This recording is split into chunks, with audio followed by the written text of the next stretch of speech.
Assalamualaikum warahmatullahi wabarakatuh. Alhamdulillah, nahmaduhu wa nasta'inuhu wa nastaghfiruh wa na'udzu billahi min shururi anfusina wa min sayyiati a'malina.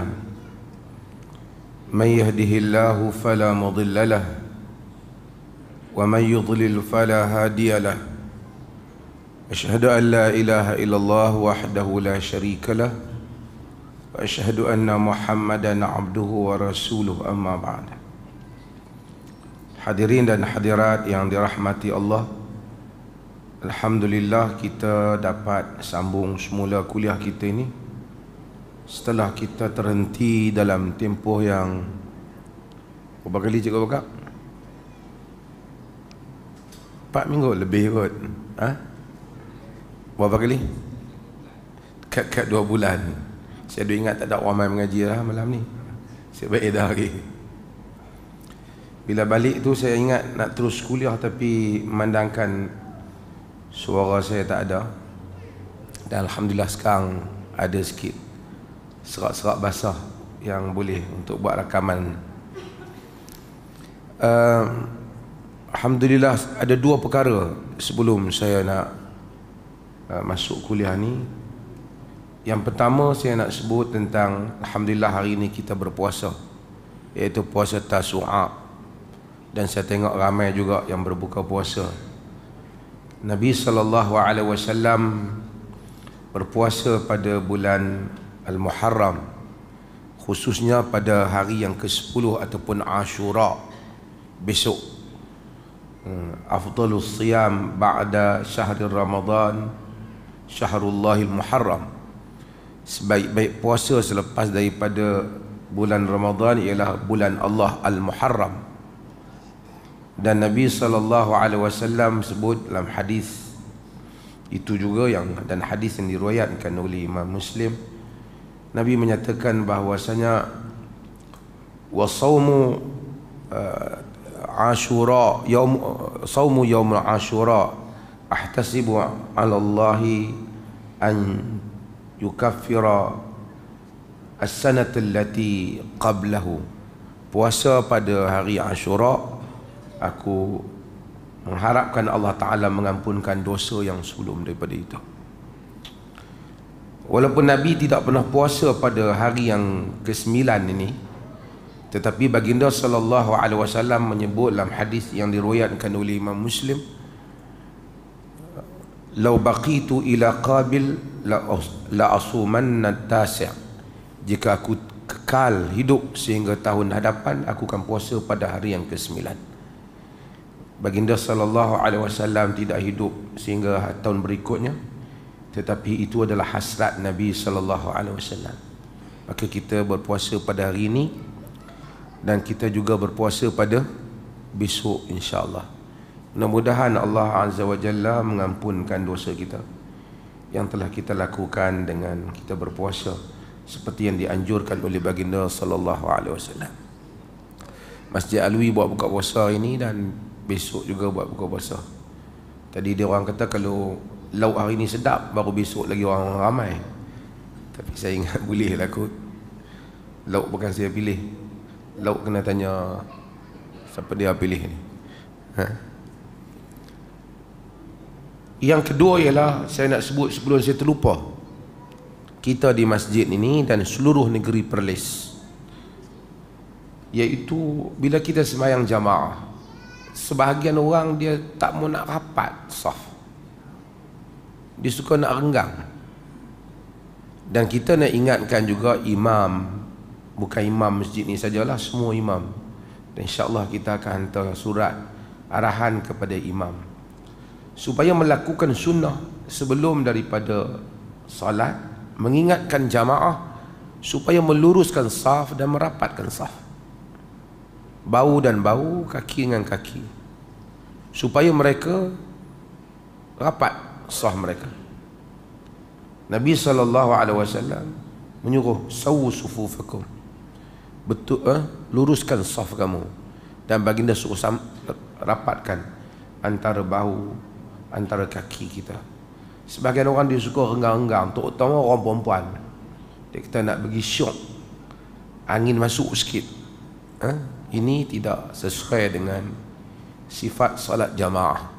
Tunjukkan dulu, terutama di Masjid Alwi ni, salat di perlis sunnah, rapatkan saf. Setengah orang dia tak mau orang rapat dengan dia, dia suka jauh-jauh sikit. Rapatkan, sunnah, dapat pahala dan Allah bagi kekuatan. Ini adalah keajaiban yang diajar di dalam agama ini. Saya selalu sebut hal ni pada tuan-tuan. Siapa yang pergi menunaikan haji ataupun umrah, pergi ke Masjidil Haram, Masjid Nabi ke, yakni masjid yang jumlah begitu ramai seperti musim haji, berjuta orang manusia. Tahun ini dikatakan paling ramai, dan saya pun tengok ramai dibandingkan tahun lepas. Saya pergi, memang tahun lepas lapang, tahun ini ramai. Dan tahun lepas sejuta lebih kurang, tahun ini 3 juta dan katanya lebih daripada 3 juta. Tak kira yang pergi dengan visa pelancongan lah, pergi macam-macam. Macam mana ramai pun manusia, apabila sampai waktu salat, orang Islam dia tahu nak buat saf, tanpa tahu bahasa orang sebelah dia, Negro ke, orang putih ke, Jawa ke, Melayu ke, Pakistan ke, dia orang tahu macam mana nak buat saf. Tak perlu rehearsal. Ini adalah kekuatan agama. Wa anna hadhihi ummatukum ummatun wahidah wa ana rabbukum fa'budun. Dan inilah umat kamu, umat yang satu, dan aku adalah Tuhanmu, hendaklah kamu mengabdikan diri kepadaku. Satu. Tapi bila kita mai sembahyang jemaah, kita tak mau dengan saudara muslim kita yang sama-sama ibadat kepada Allah, tak mau jauh sikit, jauh sikit. Tak betul. Rapatkan saf. Sebab tu bila kita mari masjid, disuruh kita wangi-wangian, disuruh bersugi. Duduk-duduk tepi, bagi salam, makan rian kata tadi. Kalut lah kan. Mudah-mudahan insya-Allah salat rapatkan saf. Hadis yang kita sambung semula, hadis yang telah kita tinggalkan hari itu dalam kitab Bulughul Maram ini. Berikutnya hadis daripada Fadalah bin Ubaid radhiyallahu anhu. An Fadalah bin Ubaid radhiyallahu anhu qala sami'a Rasulullah sallallahu alaihi wasallam rajulan yad'u fi salatihi lam yumajjidillah wa lam yusalli 'ala an-nabi sallallahu alaihi wasallam faqala ajila hadha thumma da'ahu faqala idza shalla ahadukum falyabda bitahmidi rabbih wath-thana'i 'alaihi thumma yusalli 'ala an-nabi sallallahu alaihi wasallam thumma yad'u bima syaa. Rawahu Ahmad was-salasah wa sahhahu at-Tirmidzi wa Ibn Hibban wal Hakim. Hadis ini diriwayatkan oleh Imam Ahmad, diriwayatkan juga oleh Al-Imam An-Nasa'i, diriwayatkan juga oleh Al-Imam At-Tirmidzi, diriwayatkan juga oleh Abu Dawud. 3 tu meriwayatkannya, diriwayatkan 3. Imam Ahmad riwayat, Abu Dawud meriwayatkannya, An-Nasa'i meriwayatkannya. Cuma susunan tu berbeza di kalangan para ulama. Sebahagian mentakdimkan yang kuat, sebahagian menguatkan An-Nasa'i dibandingkan yang lain. Kemudian Abu Dawud, kemudian Tirmidzi, sebahagian mendahulukan Tirmidzi. Yang pentingnya ia salah satu dari tiga-tiga ini di kalangan kutubus sittah, kutub yang 6. An-Nasa'i meriwayatkannya. Ini bagi yang pelajar-pelajar kuibs ni, bila kita kata rawahun Nasa'i dengan kita tak menyebut daripada kitab mana, kita faham ia diriwayatkan oleh An-Nasa'i di dalam Sunan As-Sughra ataupun dikenali dengan Al-Mujtabah. Tapi kalau diriwayatkan oleh Imam Nasa'i, dia sebut fil kubra Maksudnya dalam kitab dia yang awal, Sunan Al-Kubra. Kemudian dia kompreskan kitab tu, dia pilih, dia ringkaskan, dia jadi Sunan An-Nasa'i yang dipanggil Al-Mujtaba ataupun As-Sughra. Biasanya bila disebut rawa dalam Sunan Nasa'i, dia masukkan Nasa'i yang dalam Mujtaba itu. Rawa Nasa'i, Abu Daud dan At-Tirmidzi, Imam Ahmad, dia tak nama Sunan Imam Ahmad, dia nama apa? Musnad Imam Ahmad. Kerana musnad bermaksud kaedah himpunan hadis itu berdasarkan kepada rawi, sahabat, ataupun berdasarkan sanad. Sanad, musnad itu daripada sanad, disanadkan kepada rawi yang a'la, iaitu sahabat Nabi SAW.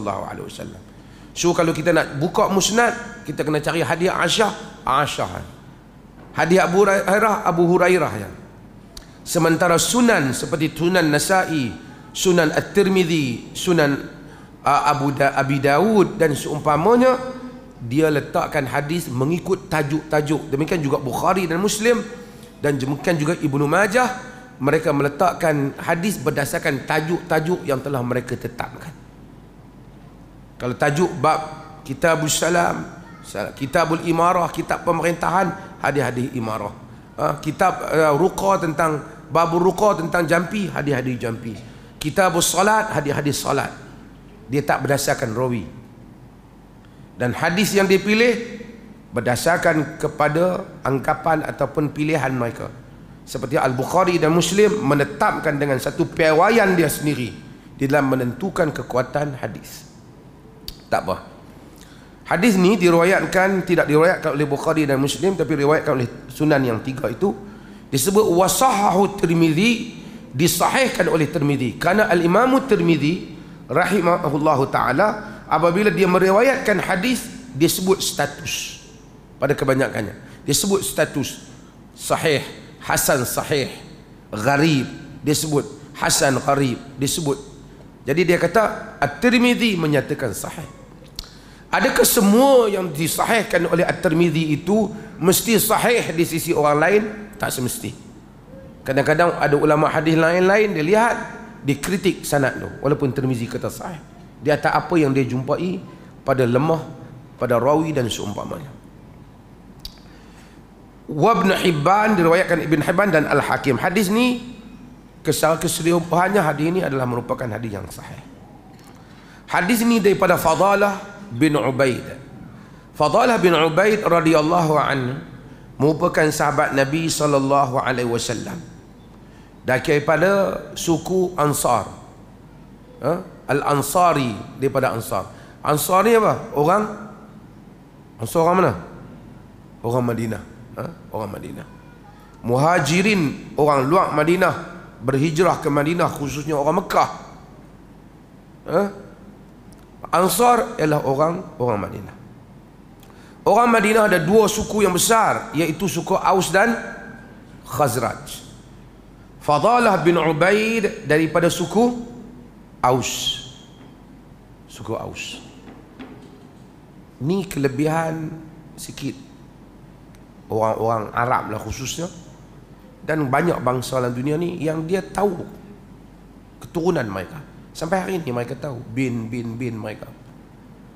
Orang Melayu kadang-kadang bin dia, bin pak dia, tok wan dia. Tok nek dia agak-agak lupa. Lepas tok nek apa? Tok Chang. Lepas daripada tu dia mula nak, dia tak tahu dah. Kita tak menjaga syajaratul nasab ni. Pokok nasab tu kita tak jaga. Sebab tu orang Arab tu dia tahu bertemu di mana sampai bertemu mana. Bila tak jaga tu, macam ramai-ramai orang boleh buat khurafat kadang-kadang. Tu yang ada, yang pi mula nak buat cerita Nabi, orang Melayu ni keturunan Nabi Ibrahim ni. Dia main kot tu lah. Kita ni kalau buat macam mana pun sampai pi kot Nabi Adam, turun balik, jumpa balik lah kan. Tapi maksudnya macam tu lah. Saya duka cita tengok situ ada seorang tu, tengok nama profesor, tapi saya tengok terjemahan, dia terjemah pun tak tepat apa yang dia baca daripada Tabari dan seumpamanya. Kemudian kadang-kadang andaian tu tak betul. Dia kata ni nama Nabi, isteri Nabi Ibrahim yang orang Yahudi panggil ketika itu. Yahudi datang kemudian. Yahudilah Nabi Musa. Nabi Ibrahim dulu. Tak ada lagi Yahudi masa tu. Jadi dia andaian ni dia nak kena mempelajari tentang, sebab tu sejarah ni kita nak kena mengetahui tentang latar sejarah. Bahasa pada suatu zaman mengikut zaman tu, kan? Kalau kita buat cerita pada suatu hari ketika Han Jebat sedang telefon hantuah. Jadi benda ni awal hampa je lah telefon, hantuah tak ada telefon. Kita dengar teks tu, kita tahu teks tu palsu. Sebab apa? Handphone tak ada lagi, kan? Han Jebat pulang ke rumah lalu mengambil motosikalnya dan belah, tak boleh lah. Kita dengar teks tu, kita tahu teks tu meracau sebab motosikal tak ada lagi pada zaman hantu Han Jebat. Kalau cerita hantu dan Han Jebat tu betul-betul ada lah, kan? Saya nak cerita, nak tunjuk bagaimana untuk memahami teks di dalam kita membaca sesuatu hal, perkara yang ada pada zaman tu. Sebab tu ulama-ulama bila dia nak trace sesuatu teks, dia trace juga language yang digunakan. Bahasa tu ada tak pada zaman tu, kan? Kalau kita tengok, kita ambil bahasa dialog Raja Melaka dengan siapa? Seorang kata Raja Melaka kata pada apa? Ataupun dialog apa zaman Melaka. Lalu dia berkata pada sahabatnya, "Bos, saya tak pergi." Kita sudah tahu lah perkataan bos mana ada zaman tu, mai kemudian ni lah. Itu semua saya nak buat contoh ekstrim. This example is quite extreme, tapi untuk menggambarkan pada tuan-tuan bagaimana memahami teks. It's not every text bila orang baca betul cerita tu, kan? Macam orang baca cerita Nabi Nuh, kemudian Nabi Nuh, kapal Nabi Nuh yang buat bubur Asyura, tawaf 7 kali Kaabah. Nabi Ibrahim selepas Nabi Nuh, Kaabah dibina oleh Nabi Ibrahim. Macam mana kapal Nabi Nuh nak pergi tawaf Kaabah pula? Just like that. Kadang-kadang orang bila dia tak tahu, dia macam satu orang pernah cerita, Imam Ghazali pun tak setuju dengan Ibn Taymiyah. Come on, Syekh. Ibn Taymiyah meninggal 728, Al-Ghazali meninggal 505, 200 tahun sebelum tu. Tapi bila dia cerita, semua duk dengar, sebab tidak mempelajari latar teks. Tak mempelajari. Sebab tu penting dalam ilmu sanad, mengetahui rawi, bila dia mati, bila dia lahir, negeri yang dia pergi, negeri yang dia, sehingga untuk kita putuskan sanad hadis ni boleh pakai ke tak boleh pakai, bertemu ataupun tidak bertemu antara satu rawi dengan rawi yang lain. Fadalah bin Ubaid radhiyallahu an, seperti mana saya sebut tadi, daripada suku Ansar, daripada suku Aus, dan dia menyertai peperangan Uhud. Sahabat-sahabat ni, macam mana saya sebut dahulu, dikenali kedudukan mereka melalui sebahagiannya peperangan yang mereka sertai. The highest rank di kalangan mereka antaranya ialah yang menyertai peperangan Badar. Menyertai peperangan Badar, ghafarallahu lakum ma taqaddama min dhanbikum wa ma ta'akhkhar. Allah ampun apa yang terdahulu dan kemudian daripada dosa mereka. It's not easy dalam keadaan demikian tu untuk menyertai peperangan. Peperangan Uhud selepas daripada peperangan Badar. Orang Islam dalam erti kata lain, walaupun apa tafsirannya, tewaslah disebabkan kesilapan sebahagian sahabat yang melanggar arahan Nabi SAW jangan turun daripada bukit Uhud. Fadalah bin Ubaid menyertai peperangan Uhud. Dia tidak meninggal, tidak syahid dalam peperangan itu, dia menyertai peperangan Uhud. Maksudnya ada kelebihannya. Dia juga menyertai dalam Bai'atul Ridwan. Bai'atul Ridwan ialah satu perjanjian, janji setia yang sahabat buat dengan Nabi di bawah pokok Ar-Ridwan, membela Uthman bin Affan ketika tahun Nabi cuba untuk masuk menunaikan umrah. Allah kata, Allah redha laqad radiyallahu 'anil mu'minin idh yubayyi'unaka tahta syajarah. Allah redha kepada mereka yang berbai'ah dengan Nabi di bawah pokok.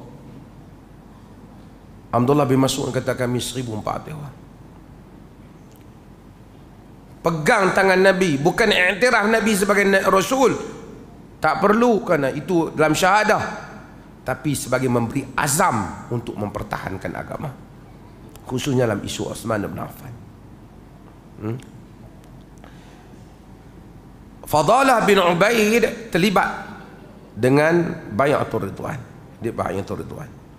Kemudian Rasulullah wafat, dia tak melati lagi. Dia pergi sehingga ke Syam. Syam mana?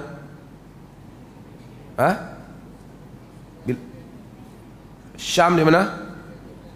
Syria, Jordan, Palestin, termasuk sebagian Lebanon lah. Jadi bila kita sebut Syam pada zaman dulu tu maksud dia, kan? Bila kita macam tu juga bila kita baca hadis, bila dia sebut arah tu, negeri dulu tak sama macam negeri sekarang. Jangan kita tafsirkan negeri dulu macam negeri sekarang. Sekarang bila sebut Syam, orang hanya faham Syria. Tapi dulu bila sebut Syam, Jordan masuk, Palestin masuk, Syria masuk. Dia pergi ke Syam melalui pembukaan Syam. Juga di Mesir. Kemudian dia tinggal di Syam, dilantik oleh Muawiyah pada zaman pemerintahan Muawiyah sebagai qadi di Damsyik, dan kemudian dia meninggal pada zaman pemerintah Muawiyah. Apa hadis ini kata? Kata Fadalah bin Ubaid, sami'a Rasulullah sallallahu alaihi wasallam, Rasulullah sallallahu alaihi wasallam mendengar rajulan, seorang lelaki. Nabi dengar apa? Seorang lelaki. Siapa belajar kuih di sini? Lelaki ni jadi apa? Rajulan tu jadi apa? Maf'ulun bih. Rasulullah tu jadi fa'il. Ini mereka ni mengaji bahasa Arab. Rasulullah, sebab tu dia marfu'. Rasulullah tu fa'il. Rasulullah mendengar satu orang lelaki yad'u fi salatihi, berdoa di dalam salatnya. Lam yumajjid, lam sebenarnya lam yumajjid, dia mati tu, tapi oleh kerana dia nak sambung dengan Allah, lam yumajjidillah, dia tak memuji, tidak memuji Allah dalam solat dia doa terus, doa minta terus, tidak memuji Allah dalam solat. Masa bila kita doa dalam solat? Masa bila kita doa dalam solat? Ada beberapa tempat kita doa dalam solat. Masa kita ada doa iftitah, kan? Lagi ada mana ni? Tempat yang mana kita boleh doa dengan pilihan kita. Masa bila? Sebelum memberi salam. Jadi sebelum memberi salam. Jadi Nabi SAW dengar, walaupun hadis ni tak sebut, tapi dapat dipahami itu tempatnya. Nabi mendengar satu orang tak memuji Allah dalam solat dia ketika dia doa. Walam yusalli ala Nabi SAW. Tidak dia berselawat kepada Nabi SAW. Dia tak selawat pada Nabi. Yakni dia masuk-masuk, dia nak doa terus. Faqala, Nabi berkata, ajila hadha, gopoh dia ni, gopoh. Summa da'ahu, kemudian Nabi SAW memanggilnya. Faqala, baginda SAW berkata, adakah terjemahan dan tu ada? Ni saya terjemah bahasa saya. Hak dia terjemah tu bahasa dia, tuan-tuan tengok. Saya terjemah langsung. Faqala, Nabi SAW berkata, idza shalla ahadukum, apabila seseorang kamu salat. Salat di sini maksud apabila seorang kamu berdoa. Falyabda bitahmidi rabbih wassana'i alaihi. Falyabda, maka dia mulakanlah bitahmid, dengan tahmid. Tahmid apa? Memuji. Tu alhamdu, daripada root word yang sama, ha mim dal, kan? Hamidah, kan? Yani tahmid maksudnya apa? Bila orang kata dia bertahmid, maksud dia kata apa? Alhamdulillah. Kalau dia takbir, dia kata apa? Allahu akbar. Dia tasbih, dia kata apa? Subhanallah. Dia tahlil, buat kenduri arwah. Bukan.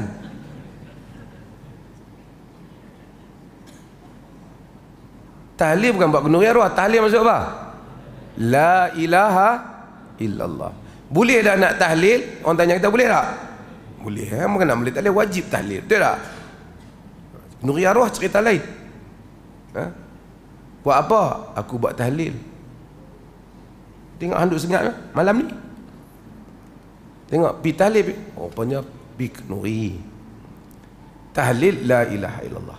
Seorang-seorang kita la ilaha illallah. Itulah tahlil. Nabi kata apabila seorang kamu berdoa, maka hendaklah dia mulakan dengan tahmidi rabbih, dengan dia memuji Tuhannya. Tahmid ni maksud mengalhamkan segala puji bagi. Wassana alaihi. Sana pun nak terjemah dalam Melayu je, tak ada perkataan puji juga. Puja. Dia terjemah apa situ? Menyanjung. Ada puji sanjung macam tu lah. Dari segi bahasa Arab pun hamd dan sana ni lebih kurang maksud dia. Maksudnya dia puji Allah. Thumma yusalli ala nabi. Kemudian dia bersalawat kepada Nabi SAW. Thumma yad'u bima sya'. Kemudian dia berdoalah dengan apa yang dia mahu. Hadis ni memberikan kita beberapa pengajaran. Yang pertama ialah antara adab berdoa, adab bukan wajib tapi adab berdoa secara umum. Ini dalam solat, saya nak cakap umum. Bila nak doa, mula dengan puji Allah dulu. Alhamdulillah kah, hamdan lillah kah, kan? Kemudian berselawat kepada Nabi SAW, kemudian baru berdoa. Ini yang ditunjukkan dalam hadis ni. Dalam hadis ni, di dalam hadis ni kita dapati ada beberapa hal. Yang pertama, hadis ni dia kata rajulan yad'u fi salatihi, satu orang yang berdoa di dalam solatnya. Yakni dia doa dalam solat dia. Bila dia doa dalam solat dia, kita tak nampak tempat yang boleh dia doa, kerana dalam hadis tu summa yad'u bima sya', kemudian dia doalah apa yang dia mahu. Maksudnya doa apa pun dia boleh. Tak ada tempat yang macam tu dalam sembahyang, melainkan selepas membaca tasyahud, sebelum memberi salam. Di dalam riwayat yang lain, summa yatakhayyaru minad du'a ma sya', kemudian dia pilihlah doa apa yang dia mahu. Para ulama dalam membahaskan hadis ni, Nabi suruh hadis ni secara umumnya jumhur menyatakan berdoa selepas kita baca tasyahud, at-tahiyyatu lillah, as-salawatu at-tayyibat, ataupun at-tahiyyatul mubarakatu as-salawatu at-tayyibat, dua-dua boleh baca. Kemudian kita sambung sehingga habis. Kemudian tempat yang mustajab doa, kita berdoa sebelum memberi salam, seperti dalam mana hadis ni. Dan ini tempat yang ramai orang tinggal, sedangkan inilah tempat yang mustajab.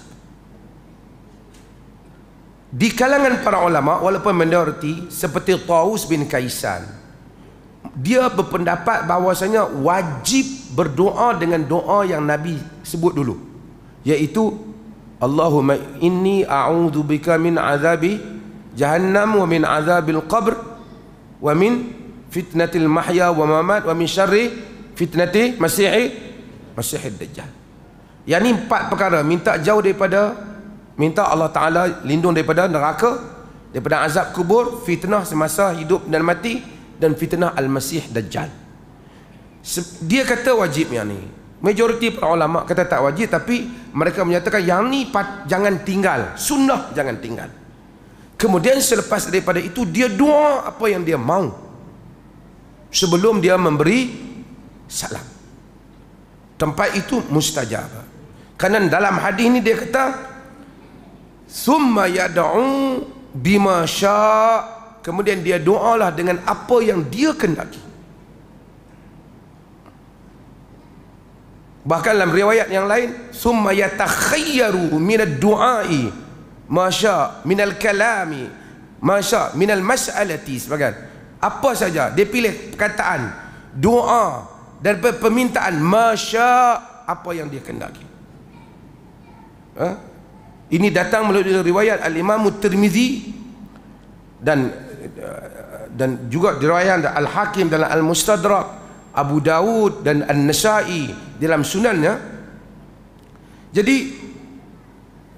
dia boleh doa dengan apa yang mahu. Cumanya Nabi SAW tegur dia ni, barangkali dia terus doa, dia tak memulakan muqaddimah. Cuma kita mungkin tanya, habis tu kita nak doa dengan tu nak kena baca Alhamdulillah juga kah? Tidak perlu, sebab ketika tasyahud kita telah memuji Allah. Betul tak? Kita kata apa? At-tahiyyatu lillah, as-salawatu at-tayyibat. Tahiyyah untuk Allah, salawat dan tayyibat, ataupun at-tahiyyatul mubarakatu salawatu at-tayyibat. Itu semua puji Allah. Kemudian kita bagi salam kepada Nabi tak? Assalamu alayka ayyuhan nabi, salam kepadamu wahai Nabi. Kita dah bagi salam kepada Nabi. Wa rahmatullahi wa barakatuh.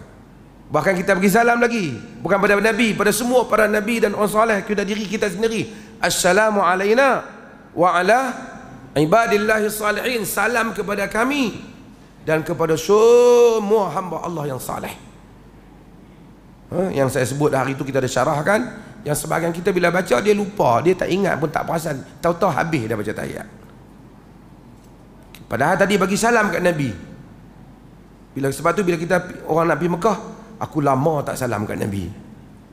Padahal dia salam kepada Nabi tiap hari salat. Dia salam bukan saja pada Nabi, pada seluruh orang-orang yang soleh, anbiya,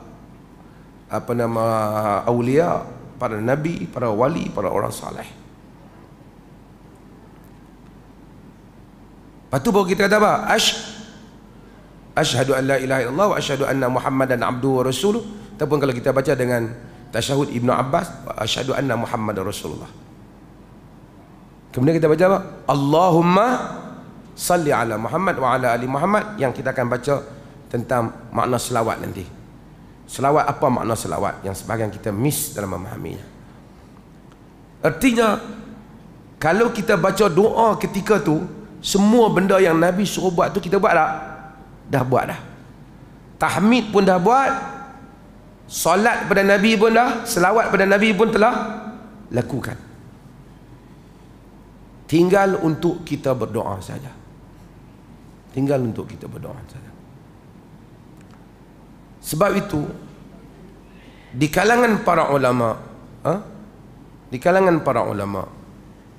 khususnya Ibn Taimiyah, Ibn Qayyim, mereka mentarjihkan doa yang mustajab fi duburis salah, di penghujung salat itu, ialah doa ni lah sebelum bagi salam, bukan selepas memberi salam.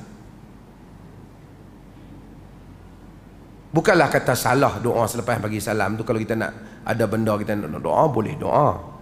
Tapi yang makam, tempat yang Nabi kata afdalu doa, doa yang mustajab tu, doa ini di sini. Percayalah, sesiapa yang mengulangi doa pada waktu ini, sesuatu doa tu, dia akan melihat kemunculan doa itu dalam hidup dia.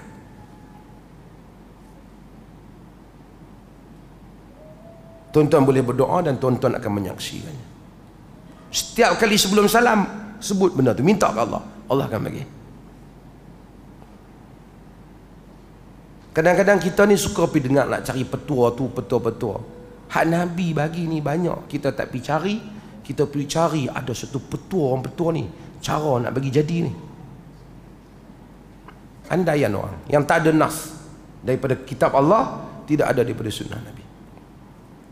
Saya ada buat siri setiap pagi pukul 7 di Facebook, menghayati doa. Tuan-tuan boleh follow. Ini dah siri yang ketiga. Kadang-kadang saya teringat, saya cerita, satu orang family terkenal, dia mari jumpa saya di Mekah. Dia mengadu pada saya, sekarang tuan-tuan orang nak pergi haji. Haji ni ada dua. Ada orang kata apa, Dr. Mazhar tiap tahun pergi, habislah kota orang. Hak kota tabung haji tu dia tak ada kaitan, itu kota kerajaan yang Saudi bagi, dan saya rasa kerajaan pun ambil tak habis. Kalau dia ambil habis, ramai lagi boleh pergi. Sebab yang tu dia nak kena bagi subsidi. Hak depa duk pi ni, lala tu minta lala tu dapat tu, hak berbayar. Saya ni pergi sebagai penasihat haji kepada pihak yang lain. Kalau tidak saya pun tak mampu nak bayar tu. Hak tu memang mahal lah. Dia pergi 200,000 satu kepala, 250,000, 160,000. Yang pergi family tu memang millions lah. Tapi orang Melayu ramai ada duit kan. Tak apalah. Pergi package mahal ni, satu orang ni, dia cerita kat saya, pada hari Arafah dia dengar kita duk kuliah, doa afdalu doa yaum Arafah. Sebaik-baik doa pada hari Arafah. Tapi dia pergi dengan package dia tu, dia kata nak doa tak boleh. Nabi ni pada hari Arafah, Nabi ni dia salat Zuhur dan Asar jamak dan qasar. Sebagai orang dia tak mau nak, dia kata tak boleh nak qasar sebab kita tak musafir kan.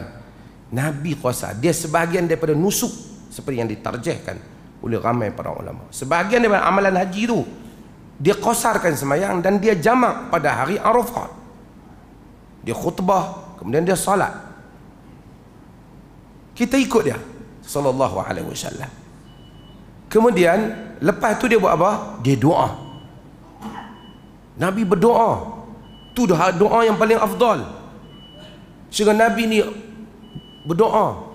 Dalam hadis cerita jatuh tali unta, Nabi ambil dengan satu tangan lagi tak turun duk berdoa.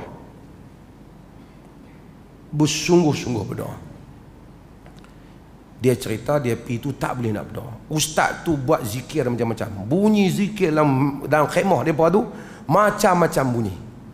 Lepas satu zikir, lepas satu zikir. Saya pernah, khemah kita tak lah, dengar khemah sebelah, bayangkanlah ayahmu, isteriku. Oh, dia buat dengan mendeklamasikan puisi semua ada lah, supaya nak bagi jemaah dia teriak menangis. Sebab apa? Sebab sebagian orang dia tak berpada dengan contoh Nabi tu. Dia anggap this is my product, because this is my travel agency, so if you follow my travel agency, I have my own product. Aku ada produk aku sendiri. Produk aku ni lain. Kalau hampa, supaya hampa balik cerita, yang ni style kami. Tak payahlah ada buat produk-produk. Semua orang akan, yang ni pula akan cari doa apa, yang ni pula akan. Sebab itu susah apabila kita mengada-adakan apabila apa yang Nabi tak adakan. Padahal kalau dia diam, suruh jamaah dia berdoa, tempat Allah Ta'ala nak terima doa. Dia kata sampai dia duduk dalam khemah tu tak tahu, kata bila lah nak berhenti nak doa pun terganggu, kuat sangat, nak keluar panas. Tapi bila hujung-hujung boleh keluar sebenarnya kan. Saya nak ceritanya, doa ni rugilah, saya kata rugilah. Yalah, dia kata dia doa lah juga, terganggu lah dia kata. Sedangkan orang daripada zuhur sampai maghrib dah doa, banyak hajat doa. Sebab tu mudah-mudahan orang yang pergi haji tu dia pergi lagi, dia doa, dia nak pergi, Allah bagi dia bagi doa. Tapi bila kita nak buat hak kita punya sendiri, kita terlepas sunnah Nabi sallallahu alaihi wasallam. Terlepas sunnah Nabi sallallahu alaihi wasallam. Sebab itu bila baca hadis-hadis Nabi, yang terbaik di dalam agama ni, just you follow the steps of our prophet, follow the way of our prophet, khususnya di dalam cara beribadah, cara salat, cara berdoa. Setengah orang doa punya kuat. Dulu ada masa tahajud, buat semayang malam, kat doa ramai-ramai, satu kampung boleh dengar mereka teriak menangis. Di Perlis tuan-tuan mungkin tak ada pengalaman. Saya di Penang apa, cukup tahu malam ni kita qiyamul lail, menjerit satu kampung 3 pagi. Nabi kata arbi'u ala anfusikum, innakum la tad'u asam wala ghaibah. Kamu, kesian kat diri kamu, Nabi kata. Kamu bukan doa pada yang pekak dan yang tak ada. Bila sahabat kuatkan doa, ud'u rabbakum tadarruan wa khufyah, doa pada Tuhan kamu dalam tadarru', rendah diri dan memperlahankan suara. Follow jalan Nabi. Sebab yang nak terima bukan ustaz, bukan mufti. Yang nak terima doa kita, kita siapa? Allah. Adabnya telah ditunjuk oleh Allah Jalla wa'ala. Ada saya huraikan detail banyak siri, tuan-tuan boleh follow pagi-pagi insya-Allah. Insya-Allah azan dulu kita sambung. Kita sambung semula. Maka mengikut seperti mana yang menjadi petunjuk Nabi itu adalah merupakan yang terbaik di dalam beragama. Hal lain tak apa ya. Agama bagi ruang. Nak naik kereta ke, nak naik motor ke, nak naik lori ke, tak apa. Itu urusan hidup di dunia. Setengah orang dia tak faham habis itu kalau nak ikut Nabi ya. Hampa naik unta je lah. Dia main-main. Duka cita yang main-main tu, dulu masa dia cakap pasal hudud, dia kata kalau orang kata siapa nak hudud balik pada zaman unta, dia kata jadi kafir, murtad. Tapi sekarang bila orang kata solat ikut cara Nabi, solat lebih banyak dalil lah. Tak boleh dibandingkan hudud dengan satu ayat. Walaupun semuanya penting, dalam ayat potong tangan yang satu tu jadi kafir, yang ni boleh pula dia kata naik ikut macam tu, tak usah duk nak kereta main masjid. Dulu dia kafir kan. Sebab itu sekarang boleh pula main-main dengan sembahyang. Hadirin yang dirahmati Allah, pada mengamalkan amalan Nabi itu kebaikan, kerana Allah yang akan terima. Saya sebut sikit lah pasal saya balik haji. Saya cerita haji. Kita bila kita ikut sunnah, saya kata kita akan lapang dada kita. Sebab kita tahu punca dia. Pasal apa aku buat macam ni? Demikian adalah hadis Nabi buat. Semua orang ni, mufti ke, tok syekh besar ke, siapa, terdedah pada dosa dan salah dan silap. Betul dan salah. Yang sentiasa betul dalam penentuan agama, siapa? Nabi SAW. Petua mufti ke, petua ustaz ke, tok syekh mungkin betul, mungkin salah. Tapi apa yang Nabi tunjuk, semuanya betul. Dan ada keberkatan pada apa yang ditunjukkan oleh Nabi SAW. Saya tunjuk contoh.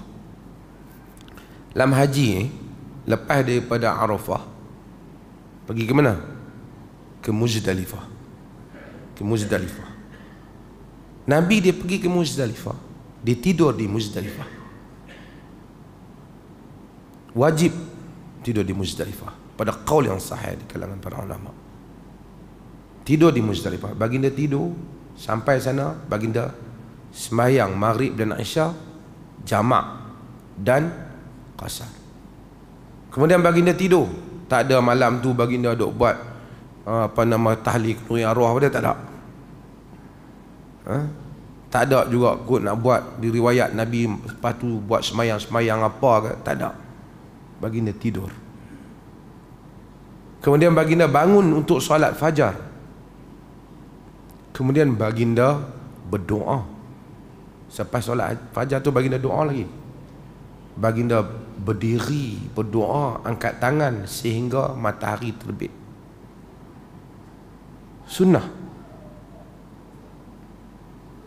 Ada orang, memang benar Nabi ada bagi kelonggaran pada wanita-wanita yang lemah. dalam riwayat Asma binti Abu Bakr, Ummu Salamah dan selain daripadanya. Tapi ada orang dia bayar mahal-mahal pi, dia tak duduk Muzdalifah. Pi dia tak lalu sudah lah. Ada ulama kata lalu pun cukup lah. Kita bayar mahal nak pergi, khuzu anni manasikakum, ambil daripada aku cara ibadat haji kamu. Seboleh mungkin kita nak ikut the steps of our Prophet in haji. Dia pergi lalu habis. Kalau nak ikut tu, pergi sekejap duduk di Arafah apa boleh ya. Yang penting masuk dalam Arafah. Menurut mazhab Syafi'i, ada mazhab belah siang, ada mazhab belah malam, seperti mazhab Malik. Yang lain tu nak pergi cari sunnah hak mana Nabi tak tekankan sangat, sampai hak tak ada pun Nabi tak pernah buat pun, bubuh capal tak kepala lah apa semua. Hak yang ni haji Nabi, yang ni dia kita buat sekadar ada ya.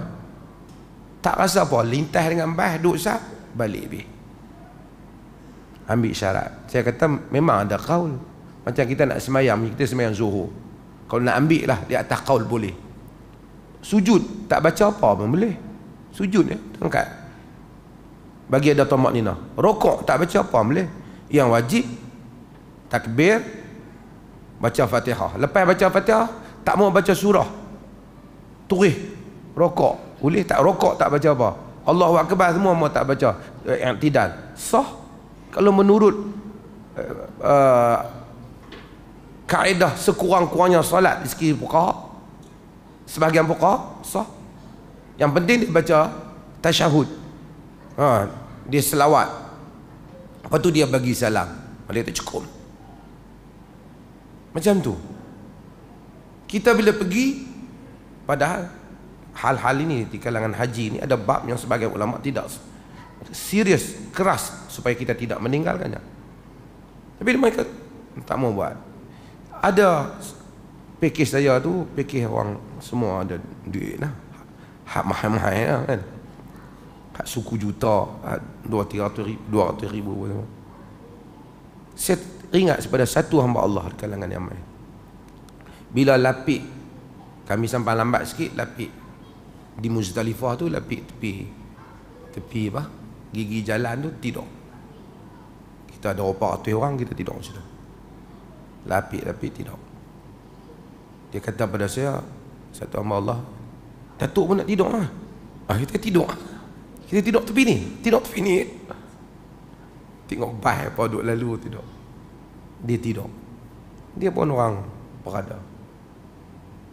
Lepas bangkit besok, dia follow apa yang kita. Dia kata saya semalam merasa betul-betul macam homeless tu.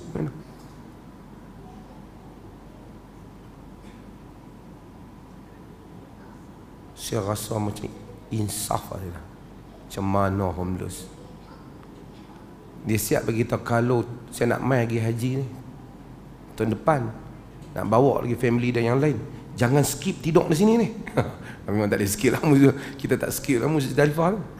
Tapi maksudnya dalam semua banyak tu ada episod-episod haji dan amalan-amalan yang lain yang kadang-kadang mengubah manusia.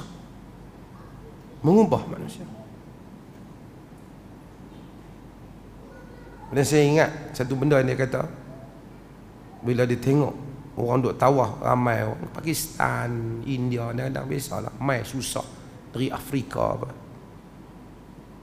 Dia kata susah, miskin dia orang ni, dia tengok. Tapi dia kata, Datuk, saya bila tawaf saya teringat, kalau Allah benar jadikan saya dapat masuk syurga, depa-depa ni lah kawan saya, bukan nak duk menega sekali dengan saya, nak duk mesyuarat dengan saya.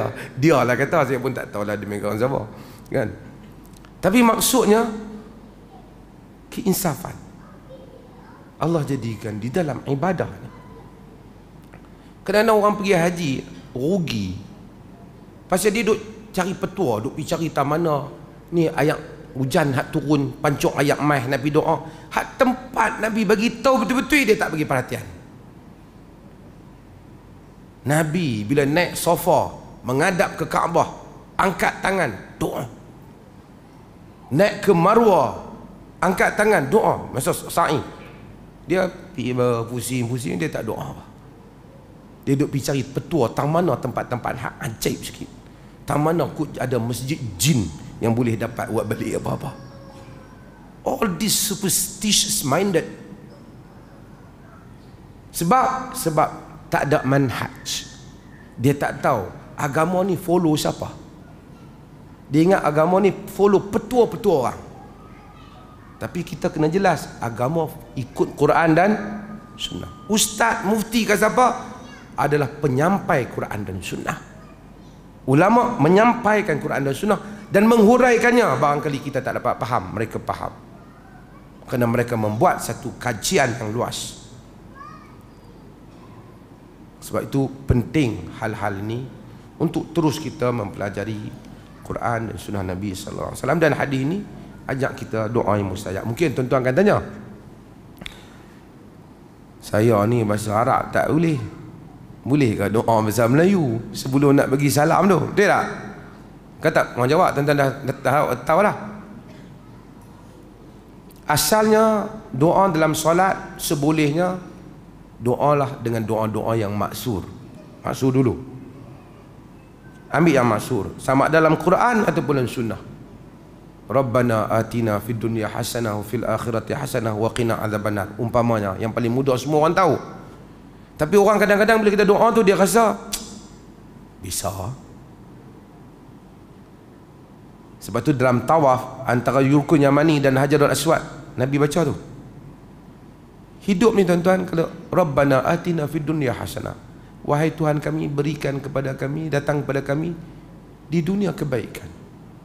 Wa fil akhirati hasanah, akhirat juga baik. Wa qina adzabannar, pelihara kami daripada azab neraka. Apa lagi? Dunia semua okey, akhirat pun okey, tak masuk neraka.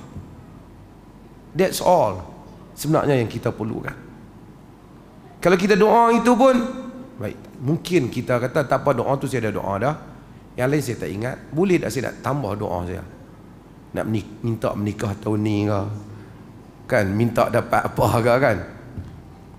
Kalau dia mampu dalam bahasa Arab, dia bahasa Arab doa yang maksud. Kalau letak, dia doa dalam bahasa yang dia dah doa.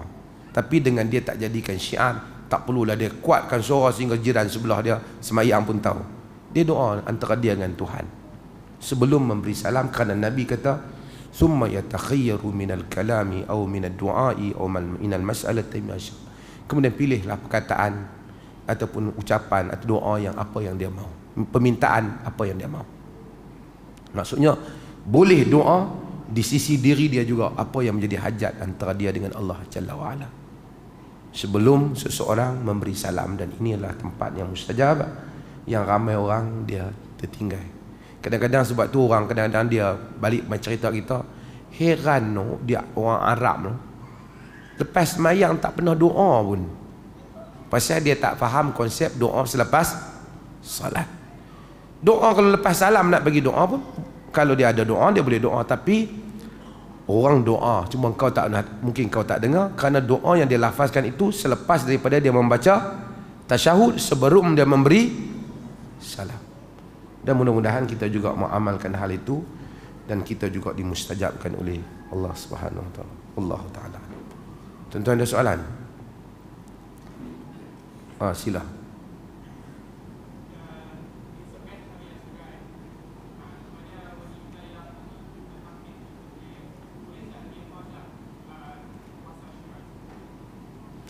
Wanita yang haid dia tidak berpuasa Asyura bisa. Dia tak berpuasa Asyura. Lagikan Ramadan dia tak berpuasa, apatah pula Asyura. Cumanya jika dia mempunyai azam, kalau aku tak haid aku puasa Asyura ni, dia mendapat pahala puasa Asyura. Walaupun ada sebahagian kaul dia kata puasa lah juga dan apa, tapi ini tidak menasabah dibandingkan dengan lagikan Ramadan kita tidak berpuasa. Dia tidak berpuasa. Cumanya oleh kerana bulan Muharram ialah termasuk dari kalangan bulan-bulan haram, maka hari-hari lain pada bilangan Muharram ni juga dia boleh berpuasa dan digalakkan berpuasa. Terutama Isnin, Khamis, Dan juga kalau dia puasa hari-hari mana pun atas dasar bulan Muharram, dia boleh berpuasa, kerana ia termasuk daripada amalan yang membesarkan syiar Allah dan menghormati bulan haram, kan? Inna iddatu syuhur 'indallahi 12 syahra fi kitabillah yawma khalaqas samawati wal ard fihinna arba'atul hurum minhun arba'atul hurum. Bilangan bulan di sisi Allah Ta'ala ialah 12 bulan pada kitab Allah pada hari diciptakan langit dan bumi. Daripadanya ialah 4 bulan yang diharamkan, iaitu Zulqa'dah, Zulhijjah, Muharram, dan diselangi beberapa bulan Rejab. Semua bulan ini fala tadhlimu fihinna anfusakum, Allah larang kita memzalimkan diri kita dalam bulan-bulan ni. Jadi kita jangan buat benda yang salah dalam bulan-bulan ni. Sebolehnya kita menghormati dengan melakukan ibadat pada bulan-bulan yang 4 ini. Wallahu ta'ala alam. Sallallahu ala nabiyina Muhammad walhamdulillah.